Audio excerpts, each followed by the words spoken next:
The war on Islam is a war on you. This industrial-scale, billionaire-funded campaign that's been running decade after decade, demonizing Muslims and Islam. It's so sophisticated. It's comprehensive, covering legacy media, all these paid personalities and politicians, providing ideological cover for what is now the most extensively documented genocidal campaign in modern history. 2.5 years of public human sacrifice. And people brag about it, about rights of conquest. People still rooting for it. The 5 to 6 million people bombed out of their homes, a civilian death toll well over 100,000. And the target of all the propaganda is you.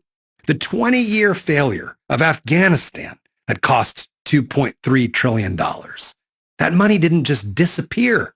It went to arms dealers and mercenaries and political campaigns and contractors and construction companies. That catastrophic criminal failure in Iraq, that cost at least another $3 trillion. That intervention in Libya, spearheaded by Hillary Clinton, that was another $1.5 billion, turning a thriving nation into an open slave state. All that money went into making a small group of people very rich. And now another Hague-worthy bombing campaign of Iran, destroying the global economy so that this Israeli ethnic cleansing operation can continue without resistance, that's killing thousands of civilians, all for the low, low price of $50 billion to kick things off, plus another $2 billion a day. What do we think this is all for? It's not about saving Western civilization or keeping anybody safe. If we wanted that, we would have paid for universal health care for every U.S. citizen, public college for every student for a decade. 1 million toddlers could have gotten childcare. That's enough to have rebuilt every school, every road, every bridge, every hospital that's crumbled since Reagan. There would have been enough left over to feed the whole planet by now. Deploying housing models everywhere, solving this migration crisis we pretend to care about. Western civilization? This is a totally imaginary idea. There is no West without East. This is a flat earth concept. Christianity itself is a Middle Eastern religion. Philosophy, math, science, astronomy, medicine, all came out of Africa. All the technologies that human beings have developed have been created on a planet whose cultures all interact like water, ever changing and moving and growing and reshaping each other. There is no such thing as Judeo-Christian values that exist somehow in opposition to Islamic values. This is the same religion.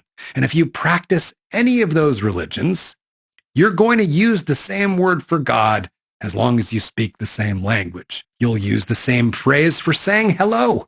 Peace be upon you.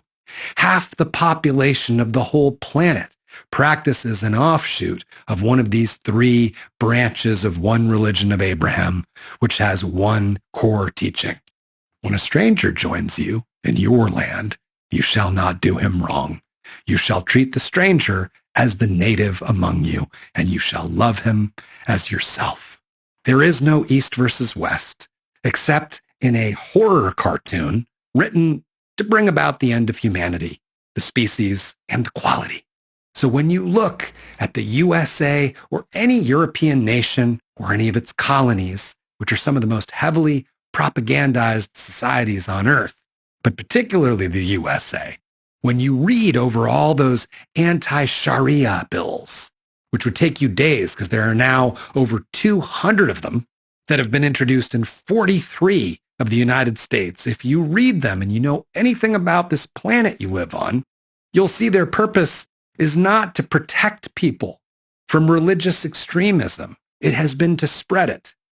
The man who designed this anti-Sharia campaign, David Yerushalmi, he was the senior policy research director of, guess, a neoconservative Israeli think tank.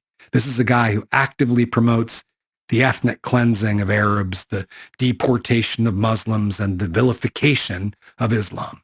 He's publicly admitted the purpose isn't actually to pass laws, but to get press on the word Sharia. Not honest press, total propaganda. The core claims of this anti-Sharia movement are that Sharia is a plot to overthrow the government. Totally ridiculous, as we will cover shortly. But meanwhile, Israeli hardliners like him do seem to control U.S. foreign policy, clearly. The anti-Sharia campaign claims that more than 80% of mosques are terror training grounds. Well, that's been thoroughly debunked by our own FBI, by a 2010 Rand Corporation study, which really looked into it and found the number of radicals among Muslims in the United States is, quote, tiny.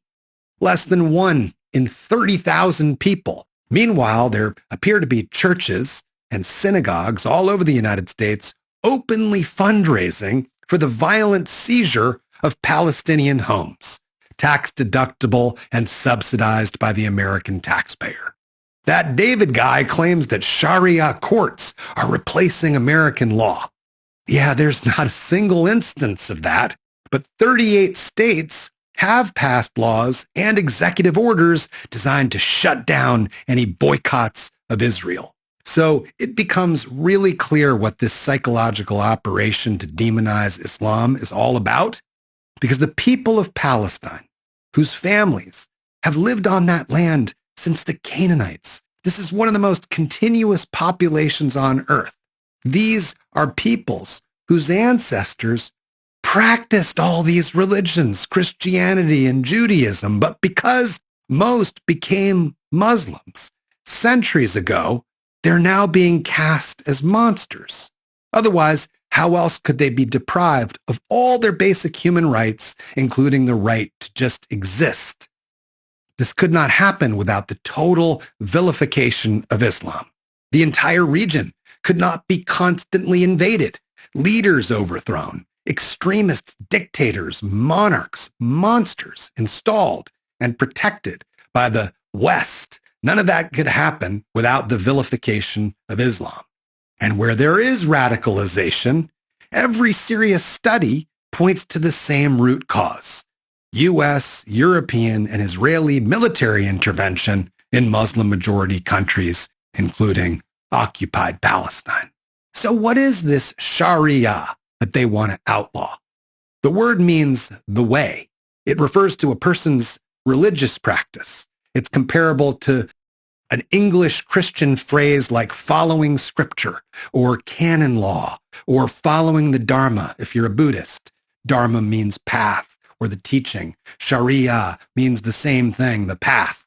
But there is enormous depth in this concept because the word Sharia refers to only the first level of the path, the physical level, like the Sharia of Christmas or the way of Christmas might include decorating a tree in December, but there's a level deeper that's sometimes called the tariqah or the tariqah, the meaning of the path. You might decorate a tree, but never know the meaning. The tariqah means understanding the giving spirit of Christmas or the origin of lights on a tree, which some say represents that there's always light even in the darkness. A deeper level still beyond Sharia, beyond tariqah, is sometimes called the haqiqah, the experience of the path, the real content, as in experiencing the generosity and spirit of Christmas, like the redemption story of Scrooge in A Christmas Carol, when he experiences that the meaning of life is not the acquisition of real estate or material things at the expense of others, because that corrupts the content of your own character, because you took the wrong path. So now that we understand the word Sharia, outlawing the way that you get married or perform funeral rites or pray to the Almighty or ask forgiveness, outlawing that, that's what they want to outlaw. So there are multiple passages in both the New Testament and the Torah that explicitly chastise any who condemn others for their path, their way of worship. In the biblical story of Jesus Christ, for example, he calls the Pharisees hypocrites 7 times in one chapter for that kind of judgmental nonsense. So why ban Sharia then, if it makes no sense, if it's anti-Judeo, anti-Christian? Because by banning the path, the outward Sharia, the state criminalizes the whole spiritual journey called Islam, the religion itself, its people. It turns it into a political movement. And if one truly understands the word Islam, which means total surrender to the Almighty, anti-Sharia law makes that illegal. So the demand is the worship of the state. So if anyone's still wondering what entity best resembles the Antichrist, that is it. And so remember that when you hear paid personalities like Sam Harris on Bill Maher's show say Islam is the motherlode of bad ideas, and watch Bill Maher agree. Or when the Tennessee rep says Muslims don't belong in American society, or when you see that Florida rep say we need more Islamophobia, not less, and that the choice between dogs and Muslims is not a difficult one. When you see that Texas rep say how many Americans need to get Allahu Akbar'd before we realize Islam is a problem. When you see that Wisconsin rep just flat out lying, saying that it's indisputable that there are radical Muslim sleeper cells here in America murdering American citizens. When we see the Alabama rep saying that Muslims are the enemy inside the gate. When we see that there's now a Sharia-Free America caucus, a congressional body with 59 members across 24 states, whose mission is to save Western civilization. Understand that this is the extremist religious movement afoot, a massive, sinister social engineering campaign whose participants fully include the New York Times, CNN, every corporate media outlet that profits from permanent war and serves a ruling class who operate outside of all laws and ethics. And so when they say that the Middle East has been at war for thousands of years, understand that is a manufactured myth designed to make current events and current violence seem normal and inevitable. In reality, the longest periods of coexistence between the 3 branches of the religion of Abraham have historically been under Muslim governance. From Umar's Jerusalem to Saladin to the Ottoman community system, administrations that were guaranteeing freedom of worship, freedom of the path. The point here is not to elevate one group of people and imagine that they're different from another. Our ideologies, our ideas are as unique as each individual who practices them. And the word Islam actually means surrendering our ideas, the forms, the idols, the images in our head. Islam was originated as a reform movement within the religion and the traditions of Abraham, each of whose branches sprung from the same root, whose offshoots all aimed at the same sunlight. What the warmongers from the far, far west and their propagandists call the Middle East has not been at war for thousands of years, but their social engineering project, their psychological operation, that's as ancient as the oldest of empires. The greedy few have always set the people against each other with what the Romans called divide et impera, to divide and rule. The war on Islam is a war on you.